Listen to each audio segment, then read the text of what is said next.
नमस्कार।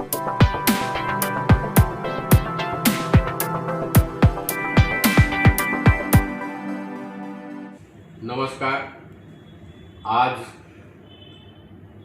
ही पत्रकार परिषद आणि या पत्रकार परिषदेमध्ये जी काय माझी मतं मी मांडणार आहे ती यासाठी की राष्ट्रवादीचे जे प्रवक्ते भरत भगत यांनी काल परवा कार्यसम्राट आमदार सन्माननीय महेंद्र शेठ थोरवे यांच्याबद्दल जे बेताल वक्तव्य केलेले त्याचा मी पहिले त्यांचा जाहीर निषेध करतो। आणि त्यांनी त्यांच्या वक्तव्यामध्ये म्हटलं की या मतदारसंघामध्ये कुठली कामं आहेत, अडीअडचणी आहेत, हे विषय आमदार काही विधान भवनामध्ये मांडत नाहीत, परंतु त्यांना इतकाही अभ्यास नाही की सत्ताधारी आमदार हा विधान परिषदेमध्ये उठून लोकांच्या समस्यावर बोलण्याचं कारणच येत नाही की सत्ताधारी असल्यानंतर आमदार साहेब स्वतः सत्तेमधूनच लोकांच्या अडीअडचणीची जी विकासाची कामं आहेत, जी काही ठरले लोकांच्यासाठी, जी काही सोयीसुविधांसाठी जी काही करायचं आहे ते स्वतः करून घेतात। तिथे त्यांना काही आरडाओरडा करण्याची किंवा विधान भवनामध्ये बोलण्याची, सेशनमध्ये बोलण्याची आवश्यकता नाही आहे, हे स्वाभाविक आहे। परंतु जनतेची दिशाभूल करण्यासाठी प्रवक्ते आणि स्वतःचं कुठेतरी प्रमोशन करून घेण्यासाठी किंवा भविष्यामध्ये आपल्या पदरात काय पडेल का या भावनेतून त्यांनी आमदार साहेबांच्यावर ही टीका केलेली ती दादांत खोटी आहे आणि जनतेची दिशाभूल करणारी आहे। आता तटकरे साहेब नेहमी त्यांचा तोच एक जप आहे।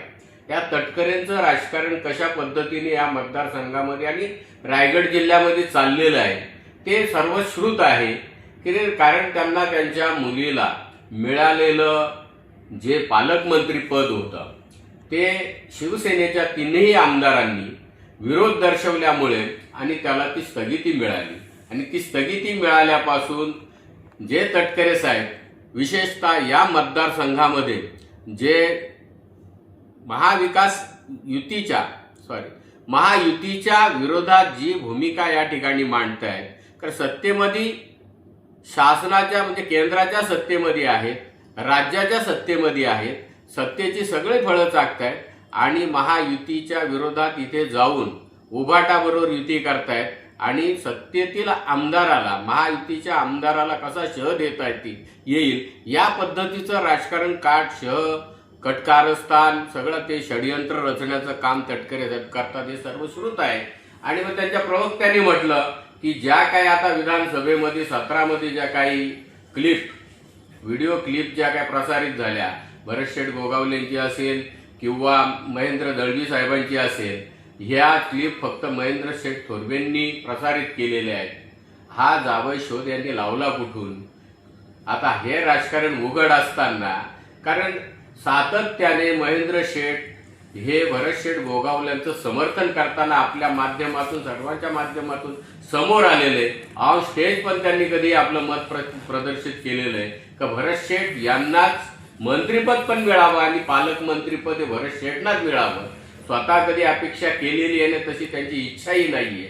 त्यांनी तो शोध लावला की भरत शेठच्या विरोधात केल्यानंतर भरत शेठचं पद खाली झालं, तर भरत शेठचं पद खाली झाल्यानंतर महेंद्र दळवींना मिळेल, मग त्यांना मिळू नये यांना मिळावं म्हणून ती क्लिप काय महेंद्र शेठ यांनीच प्रसारित केली। हे दादांत खोटं आहे। कारण अडचण कोणाला आहे? तटकरेंना अडचण आहे, हे तर सर्वश्रुत आहे। भरत शेठ गोगावलेंची असेल, महेंद्र शेठ दळवींची असेल, आमदार महेंद्र शेठ थोरवेंची असेल, या तीनही आमदारांची अडचण कोणाला आहे? तर तटकरेंना। कशासाठी? तर त्यांच्या मुलीला पालकमंत्रीपद मिळवण्यासाठी, स्वाभाविकच या तिनांना बदनाम करण्यासाठी हे सगळं राष्ट्रवादीने तटकरेंच्या पिळावळीने केलेलं एडिटिंग आहे आणि दादांत खोट्या क्लिप या प्रसारित केलेल्या आहे। परंतु त्यांना माहिती नाही तटकरेंना हे तीनही आमदार, नामदार भरत शेठ गोगावले, आमदार महेंद्र शेठ दळवी आणि कार्यसम्राट आमदार महेंद्र शेठ थोरवे हे तीन त्रिदेव आहेत। ब्रह्मा विष्णू महेश अशा भूमिकेतून चालतात। एक आहेत, दिसायला तीन आहेत पण तीन हे एक आहेत। आणि यांना कुठल्याही प्रकारचं तुम्ही किती जरी बदनाम करण्याचा प्रयत्न केला, अशा किती जरी क्लिप तुम्ही प्रसारित केल्या, तर त्या तुम्ही खरोखर आहेत त्याचा पुरावे द्या।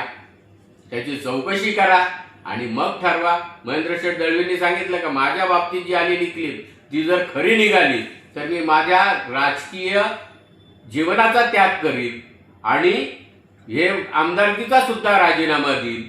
तर एवढा मोठा चॅलेंज ते स्वीकारा आणि तुम्ही प्रूफ करून दाखवा, कुठले पुरावे द्या.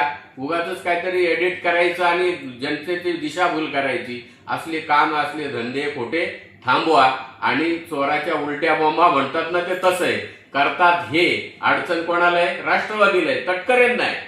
आणि इकडे उलटा भ्रम लोकांच्या मध्ये पसरवून आणि दिशाभूल करण्यासाठी हे सगळं षडयंत्र रचण्याचं राष्ट्रवादीचं काम आहे. त्या प्रवक्त्याला मी सांगेल थोडंसं आपलं डोकं ठिकाणावर ठेवा.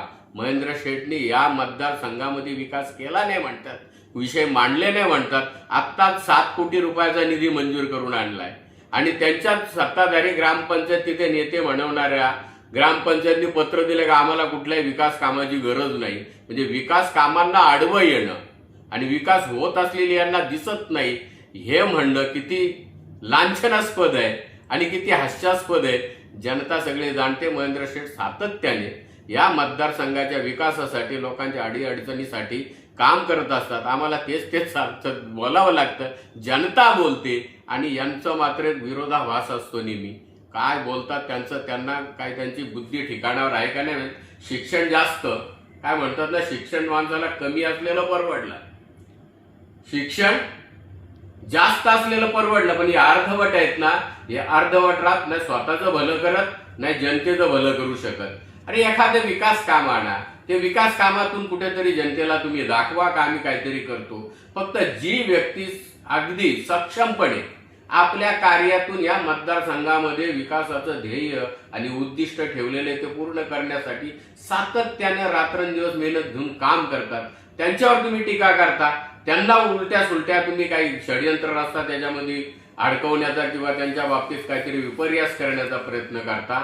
हे विपर्यास करण्याचे प्रयत्न जरी तुम्ही किती केले तरी तुम्ही काय यशस्वी होऊ शकणार नाहीत. त्याचं कारण असे, सत्य हे सत्य असतं आणि खोटं हे खोटं असतं. सत्य हे कधी लपत नाही. तुम्ही कितीही जरी तुमच्या या वक्तव्यातून किंवा बोलण्यातून जरी ते किती जरी झाकण्याचा प्रयत्न केला तरी ते झाकलं जाणार नाही. महेंद्र शेठ हे एक उभरतं नेतृत्व आहे. भविष्यकाळ या मतदारसंघाचा विकासाच्या बाबतीत आणि नेतृत्वाच्या बाबतीत सुद्धा अतिशय उज्ज्वल आहे आणि तो उज्ज्वल होणार आहे. जी जनता या मतदारसंघातली अतिशय सुज्ञ आहे, ती जाणते की महेंद्र शेठ जे आज जे काम ज्या पद्धतीने करतात असं काम या मतदारसंघामध्ये कोणी करू शकत नाही. कोणी इव्हेंट करतील, कार्यक्रम करतील, टीका करतील. टीका करण्याच्या पलीकडे ह्या राष्ट्रवादीच्या प्रवक्त्यांना किंवा त्यांच्या नेत्यांना दुसरं काही नाही. तटकरेंनी उत्तर द्यावं. मी तर म्हणेन का तुम्ही जर ही क्लिप प्रसारित केली नाही, महेंद्र शेठ थोरवेंना पत्रकारांनी विचारल्यानंतर नागपूरला त्या तिथे विधान भवनाच्या बाहेर की ही जी काय क्लिप प्रसारित झाल्या याच्याबद्दल तुमचं मत काय, त्यांनी स्पष्टपणे असं सांगितलं. काय सांगितलं की या सगळ्या षडयंत्राच्या पाठी तटकरे आहेत हे मी जबाबदारीने बोलतो आणि मी सुद्धा आपल्या माध्यमातून त्या वक्तव्याचं त्यांच्या समर्थन करतो. कारण जे सगळा जर घटनाक्रम जर आपण बघितला तर हे तटकरेंचं षडयंत्र आहे हे सिद्ध होतंय. म्हणून मी तटकरेंच्या बाबतीत आणखी काही जास्त बोलणार नाही. मी बोललो काय असं बोलतात का शिवराम बदेंची बाबा काय बोलावं का त्यांनी नाही बोलू नये का बोलतात. परंतु सत्य मी म्हटलं ना, सत्य सत्य असतं. महेंद्र शेठ थोरवे ज्या प्रभावीपणे आज काम करतात आणि त्यांच्या नेतृत्वाखाली आम्ही पण सहकारी म्हणून काम करतो, तर त्यांचं जे वक्तव्य आहे मी तर म्हणून भले तर देऊ कासेची लंगोटी, भले तर देऊ कासेची लंगोटी, नाठाळाच्या माथ्या हाणूकाठी. आम्ही खोटं बोलत नाही. जे सत्य ते तटकरेंच्या बाबतीत बोलू देत किंवा इथल्या मतदारसंघाच्या विकासाच्या बाबतीत असू, लोकांच्या समस्यांच्या बाबतीत असू, जे सत्य ते मांडतो, जे करतो तेच बोलतो आणि जे बोलतो तेच करतो आमचा नेता. म्हणून आम्ही तुम्हाला सांगतो तुमच्या माध्यमातून की महेंद्र शेठ थोरवे यांच्या बाबतीत जी केलेली वक्तव्य आहेत की जो जावई शोध लावलेला आहे, षडयंत्र जे रचलेलं आहे, त्याचा मी पुन्हा आपल्या माध्यमातून या राष्ट्रवादीच्या प्रवक्त्याचा आणि त्यांच्या नेत्याचा ना तटकरेंचा सुद्धा या ठिकाणी निषेध करतो. दादा एक असं